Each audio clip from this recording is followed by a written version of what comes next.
Lui, c'est Jadon Sancho, ancien virtuose du BVB, écurie dans laquelle il a marché sur toute la Bundesliga aux côtés du cyborg norvégien Erling Haaland et de Giovanni Reina. Malheureusement, aujourd'hui, la jeune pépite anglaise n'est plus que l'ombre d'elle-même.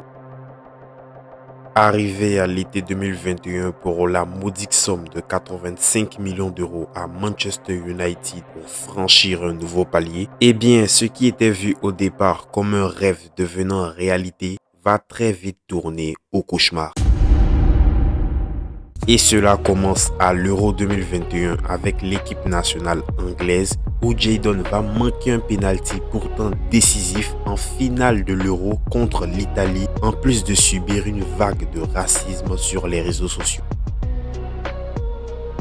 Bien sûr, vous le savez, ce n'est jamais facile de se remettre de ces moments-là car pour le jeune anglais, cela va se répercuter sur ses 2 saisons en club où il finira loin de ses standards habituels avec 5 buts et 3 passes D toutes compétitions confondues lors de la première saison. Et pour couronner le tout, rien ne va s'améliorer pour le jeune anglais puisqu'à la suite d'un clash avec l'entraîneur Erik ten Hag, il sera exclu du groupe professionnel avec interdiction d'utiliser le matériel du club. Suite à cette exclusion et une adaptation qui n'a jamais pu se faire depuis son arrivée à Manchester, le Barça serait intéressé à l'idée de le recruter ou à l'issue d'un échange avec l'ailier brésilien Rafinha. Selon le quotidien catalan Sport, Manchester United aurait sollicité le Barça pour un échange entre Jadon Sancho et Rafinha. Étant conscients qu'ils ne pourront pas récupérer l'investissement massif fait sur Jadon Sancho, les Mancuniens aimeraient envoyer leur joueur en Catalogne. En échange, ils récupéreraient Rafinha. Le Brésilien connaît bien le championnat anglais pour avoir fait les beaux jours de Leeds. Mais selon moi, l'échange ne devrait pas se faire car actuellement, Jadon Sancho ne vaut pas Rafinha en termes de valeur marchande.